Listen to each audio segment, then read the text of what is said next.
So what's a good example of a kind of pain that might get turned into a projection, and to watch out for?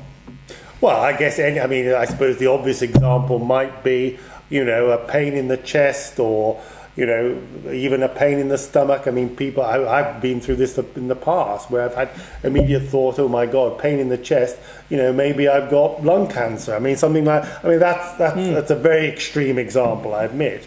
But those sort of things, but I think people do have those thoughts, And serious migraines are things like, my God, it could be a brain tumour, something like this, But you see, think about it this way. How much of this is actually instinctive? How much of this is mind stuff? How much of this is conditioning? How much of this is what we read in the newspapers, or we hear friends say, or we've heard of someone gone in for an operation? They say, I hear you've gone for an operation, you've had this, what happened? Oh, I had this pain in the chest, And then suddenly, our own pain in the chest becomes their pain in the chest. Well, it's like Jerome we take it on, Jerome K. Jerome in Three Men in a Boat, was reading this kind of medical manual, and he convinced himself that he actually had every disease. Going through the symptoms. God, he's got every disease, and you do, except housemaid's knee, and he couldn't understand why haven't I got housemaid's knee. He just didn't have those symptoms. But to go back to your question, and I think it is a very important thing. I think any pain, the point is, don't restrict it. For me, a lot of these things, we tend to judge things by degree. We say, well, it's okay to go that far, but we stop there. It's like we're not.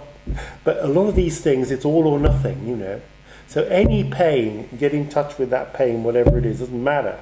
No judgments. Even if it's just a twinge in your small finger or something, something that, symptomatically is small. Well, remember, what you these can't are do is symptoms. turn it into a fear.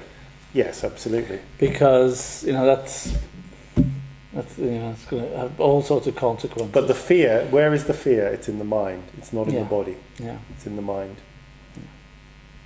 And that's the difference. Get out of the mind, stay in the body, get in touch with the feelings,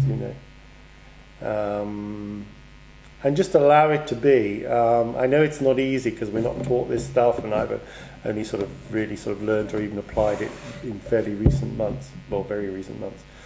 But, it certainly worked for me.